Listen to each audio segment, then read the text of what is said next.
Hello everyone, एक बार फिर से आपका स्वागत है हमारे इस चैनल पे, जहाँ पे आज हम लेकर के आए हैं objectives and functions of cost accounting का टॉपिक। आखिर कॉस्ट अकाउंटिंग क्यों की जाती है, आखिर इसके ऑब्जेक्टिव्स क्या है, या फिर ये कौन कौन से फंक्शंस परफॉर्म करता है जब आप कॉस्ट अकाउंटिंग करते हो। तो एक छोटी सी वीडियो में आज हम इसको डिस्कस करेंगे। So let's start the topic. देखिए, कॉस्ट अकाउंटिंग जैसे कि आप सबको पता है, आपका वो अकाउंटिंग का ब्रांच जहाँ पे आप कॉस्ट के बारे में जो है अपनी एंट्रीज करते हो, कॉस्ट के ट्रांजेक्शन्स रिकॉर्ड करते हो।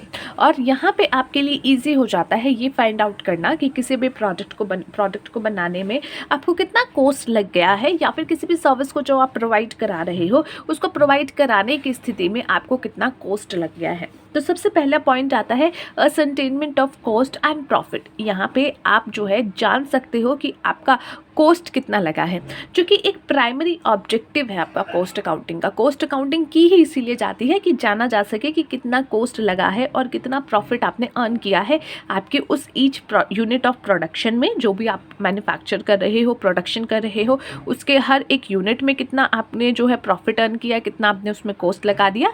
जो भी आप जॉब परफॉर्म कर रहे हो, जॉब परफॉर्म यानी कि जो कि जॉब सर्विस आप दे रहे हो, उसमें आपको कितना जो है खर्चा लग गया, या फिर जो भी प्रोसेसेस आपके हो रहे हैं मैन्युफैक्चरिंग में, उस हर एक प्रोसेस पे कितना खर्चा लग गया।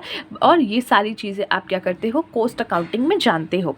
अब यहाँ पे आपको साथ ही साथ क्या पता चलता है, कॉस्ट एंड प्रॉफिट। क्योंकि कॉस्ट अकाउंटिंग का मतलब ही यही है कि भैया अकाउंटिंग करना for the purpose of knowing the cost और ascertaining the cost which you have incurred और विच यू एक तरीके से कह सकते हो कि आपको पॉकेट से गया है, आउट ऑफ पॉकेट आपका निकला है, तो उसके बारे में आप जान सको। So cost and profit of each unit of production, job और process etcetera is ascertain.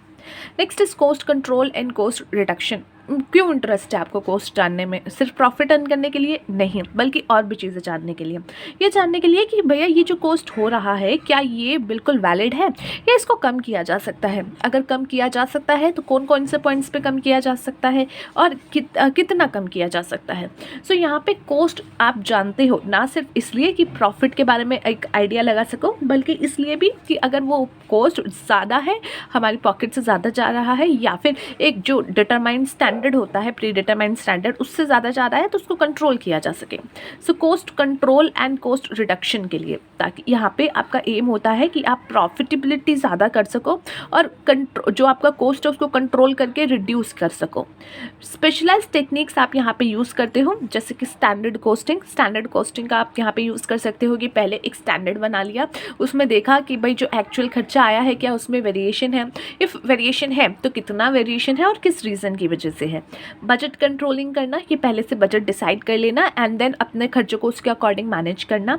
Inventory control करना, ताकि आपको ज़्यादा खर्चे ना हो। अब आप सोचोगे इन्वेंट्री कंट्रोल करके कैसे खर्चे बढ़ सकते हैं। देखो बच्चे, अगर आपको 4 यूनिट्स की ज़रूरत है या 400 यूनिट्स की ज़रूरत है प्रोडक्शन के लिए, और आपने 4000 यूनिट्स मंगवा लिए, तो अब आपको उसको स्टोर करके रखना पड़ेगा। आपको उसको स्टोरेज के लिए जगह देनी पड़ेगी, उसको स्टोरेज के लिए जो है प्रॉपर स्पेस देनी पड़ेगी।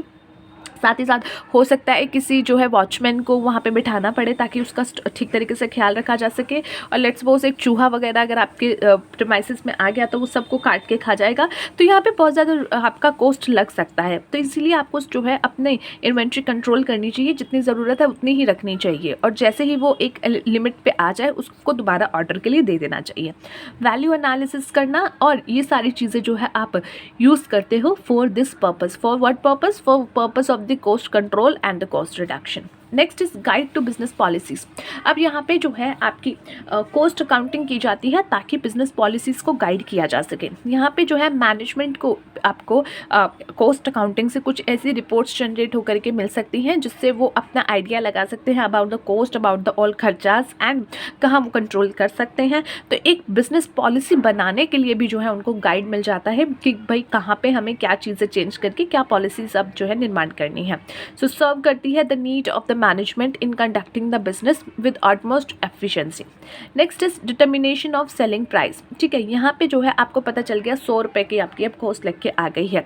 अब it is going to be easy for you to find out at what price you should sell this product in the market. Like if you have incurred 100 rupees price 100 rupees cost in a particular product, let's suppose in this product ये जो हमारा है ये China का माल जो है मेरे पास, ये let's suppose बनाने में 100 रुपये लगे हैं। So it is easy for me to now find out amount कि भैया मुझे ये किस प्राइस में मार्केट में बेचना है, ठीक है। अब 100 रुपये में जो है बना है, तो मुझे लगता है मुझे 10 रुपये का प्रॉफिट तो चाहिए ही, तो मैं इसको मार्केट में 110 रुपये का बेचूंगी। अब लेट सपोज मैंने पहले ही डिसाइड कर लिया होता कि 90 रुपये का बेचूंगी, और बाद में पता चलता कॉस्ट तो 100 रुपये की आई है, तो जेब से जो है मेरे 10 रुपये चले जाते, तो काम किया जो है खाया पिया कुछ नहीं, गिलास थोड़ा बड़ा आना, वो सिचुएशन बन जाती। तो इसीलिए कॉस्ट अकाउंटिंग से आपको एक कॉस्ट एक्चुअल पता चलती है, जिसके बाद आप जो है उसको डिसाइड कर सकते हो कि कितने प्रॉफिट मार्जिन मुझे ऐड करके इसको मार्केट में बेचना है।